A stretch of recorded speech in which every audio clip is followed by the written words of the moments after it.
Hey guys, welcome to Blacktop Cruisers.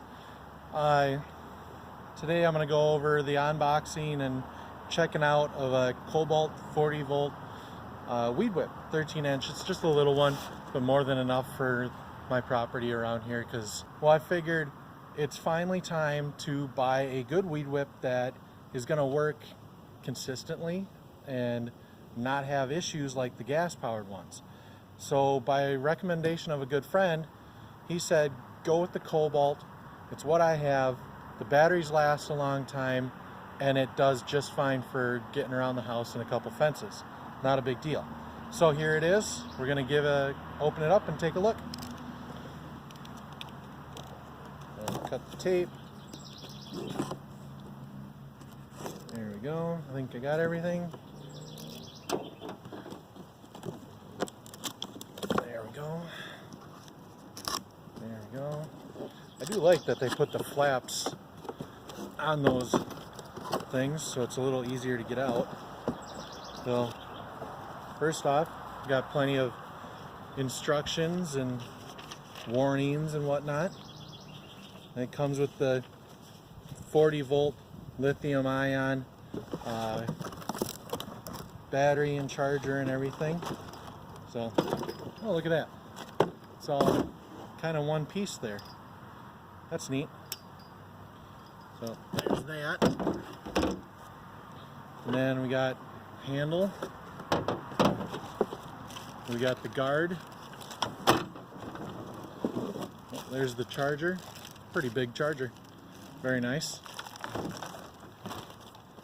Some good packaging going on. And then here's our battery. That is a giant battery. I think that's the biggest battery I've ever seen. So that's cool. I'll throw that down there. So everything was packaged really nicely. It looks like it was cared for on its way through. So of course it tells you, warning, don't use it without the guard, which realistically should just be common sense if you've ever used a weed whip before. And they talk about the battery and everything, the specs on it, and 40 volt lithium ion, 3 amp hours. Yeah, should be a nice thing here. Tells you how to read the lights because it's got lights here,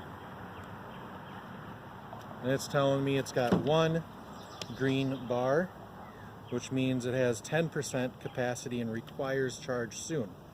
If there is no lights, it's under 10% capacity and requires charging immediately. Pretty common sense stuff.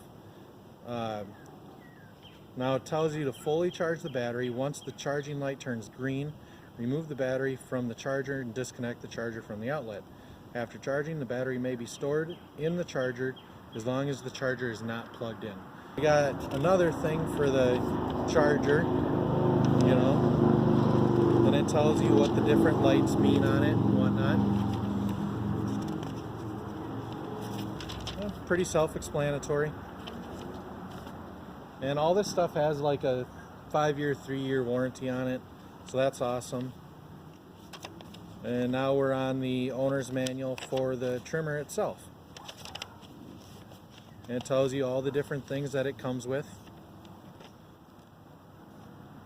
And it even says it even comes with the, oh yeah, it does come with the hex head wrench, the Allen wrench that you need to assemble it, so that's nice. Don't see that too often nowadays, actually. So we're going to go ahead and assemble this.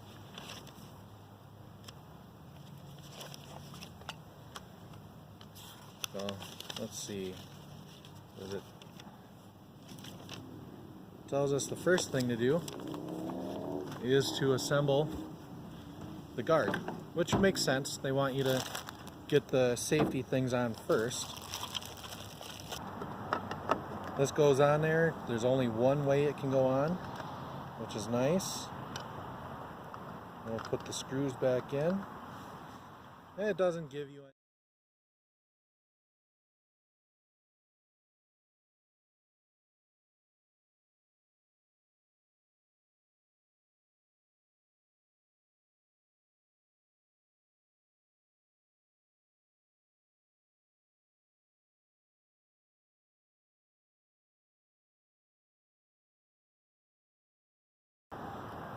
And of course, you want to be careful when you're tightening these screws into plastic so that they don't accidentally strip out. So the next thing, I'm going to put this together.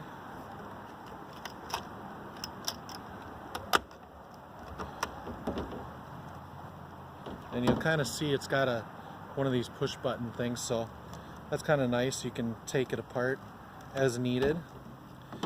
And now we're going to tighten that hex head screw down here up.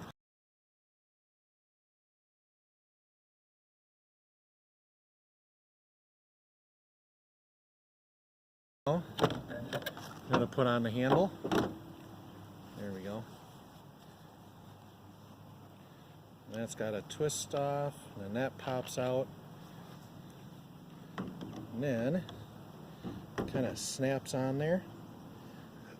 And it's kind of nice, this bolt just fits into a nicely injection molded spot, so you can't really screw that up too much, and that's nice. And then just find a place where you like it, I guess. Which it's kind of wanting to lean that way or that way. It doesn't want to sit in the middle. So how I think I'm going to be holding this to use it, I think this way is the best way. And that's tight. We got that on. We got it all together. Tight and snug. Cutting line, it comes with some cutting line.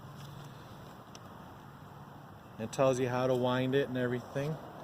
So if you don't know, and it's always best to kind of follow the instructions on how they want it wound, because then it's going to save you a lot of hassle when you're trying to trim. So then it goes into operating instructions on how to do things safely and whatnot. You know what? It did not actually tell you how to do this. So I think what it does is it just clamps right there. Yeah, that's exactly what it does. But there wasn't any instructions on it, so it is what it is. Now I know I should charge this right away, but I just want to see how it sounds and whatnot, how it works. It can only go in one way. Push it in all the way. And well, we got 1 speed, 2 speed. And it's got, this top one is a safety switch, and then the bottom one is your trigger. There's 1 speed.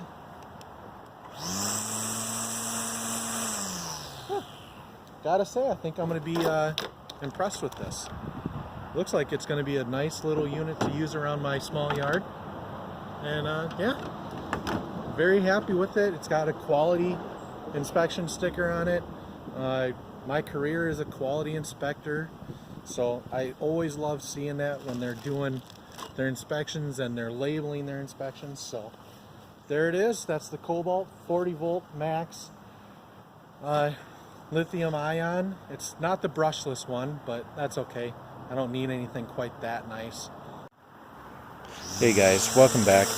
We're just doing a little testing on the Weed Whip. Pretty happy with it. It's very nice feel. It's nimble, it's light, and it's got plenty of power to get through what I need it to do. The tapping to give yourself more line works really well. I like having that metal guard on the front. It's going to save me from ruining the wire that I have and anything I'm trying to weed whip against. So that's nice. Keep coming back. We're going to keep working on Projects Babe and Black Betty as we get parts in. We're going to keep doing unboxings. In the background you saw a 1942 Ford 2N tractor. We'll have some videos on that coming up. Please like and subscribe for more of our upcoming stuff. Thank you very much.